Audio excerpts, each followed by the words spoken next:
Hello! Ito po si Ate V, Vilma Santos Recto. Alam niyo po, hindi ko alam kung saan ko po ilalagay sa puso ko yung taos-puso ko pong pasasalamat sa lahat po ng mga nakaalala sa akin pong kaarawan. Sa bumubuo po ng aking pamilya, nandyan po ang aking si Ralph, nandyan po si Lucky, si Ryan, sa lahat po ng aking mga relatives.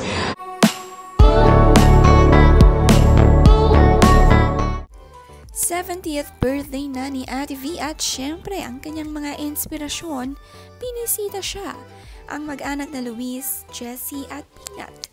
Napakasaya at kumpleto na naman ang kaarawan ni Ate V. Napaka-porma din kasi ni Peanut, ready sa simple birthday ng kanyang lola.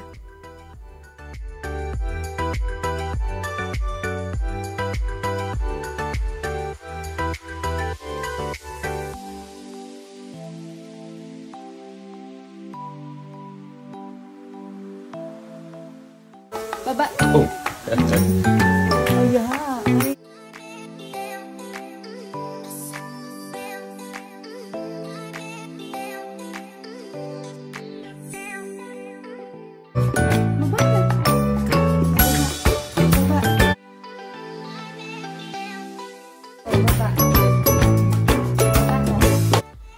Ang regalo ni Peanut ang pagsanay bumaba sa kama.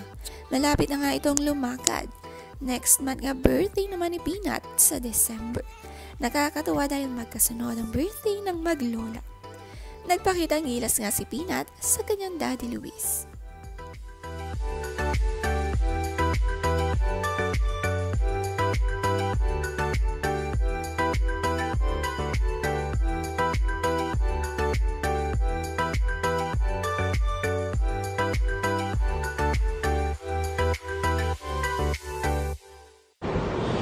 Hello! Ito po si Ate V, Vilma Santos Recto.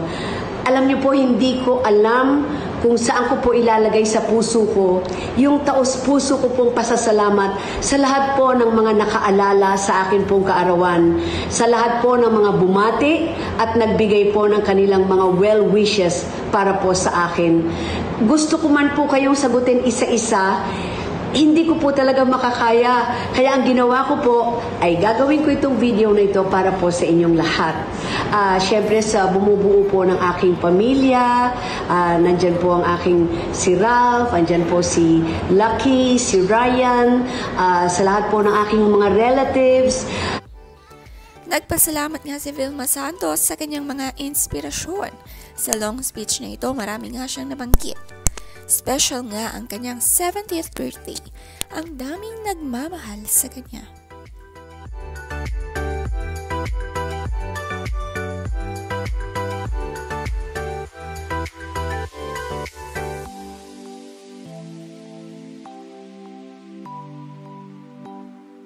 Sa nanggagaling ang aking inspirasyon, maraming salamat.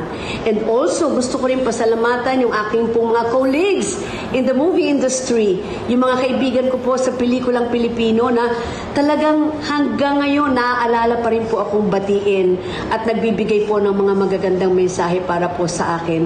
Sa inyo pong lahat na pinagkakautangan ko ng loob sa industriya, maraming salamat po sa pag-alala ng aking kaarawan. And also, to all my Vilmanians all over the world, talagang hindi nyo ako nakalimutan. 3 days nyo na akong binabati sa aking pong kaarawan. To all my Vilmanians, my Vilmates, from the bottom of my heart, maraming salamat. At talagang masasabing matibay. And also, I'd like to say thank you to all my Vilmates, millennial Vilmanians. Ang effort nyo, ginagawa nyo pa ako ng video talaga para sa aking kaarawan. To all my millennial Vilmates, again, also from the bottom of my heart, maraming salamat.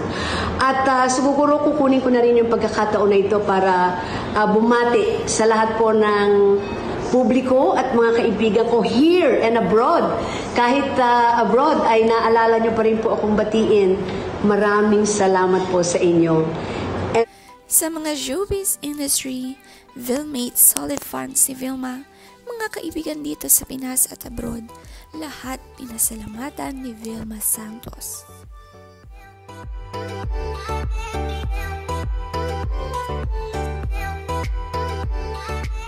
And also, yung akin pong isang pamilya sa politika, kahit na hindi niyo po ako kasama ngayon at hindi po ako active sa politika, hindi niyo pa rin po ako nakakalimutan. At halos lahat po kayo, naalala po akong batiin sa akin pong kaarawan. Sa inyo pong lahat, I miss you all, and again, maraming salamat. And of course, my bigger family sa Batangas. Yung aking pong pamilya mula pa ng mayor, governor, lahat po ng mga nakasama ko dyan.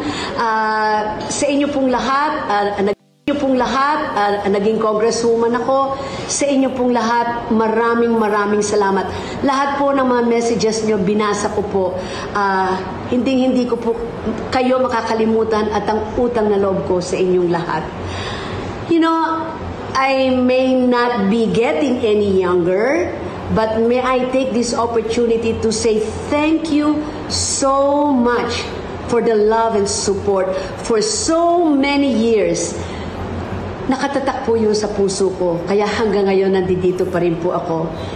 Napaka-humble nga ng ating Ate Vilma Santos. Sa kanyang humble 70th birthday, simple celebration lang ang ginanap sa araw mismo ng kaarawan niya. Malalaman niya kung may bonggang selebrasyon ito, pero dagsa ang bulaklak at balloon, regalo kay Vilma, at binisita rin siya ng apong si Peanut.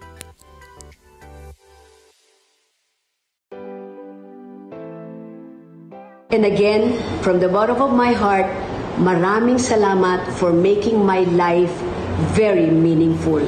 Yan po ay dahil sa inyong lahat. Again, maraming salamat, and may God bless us all. See you around! Love you guys. Thank you again.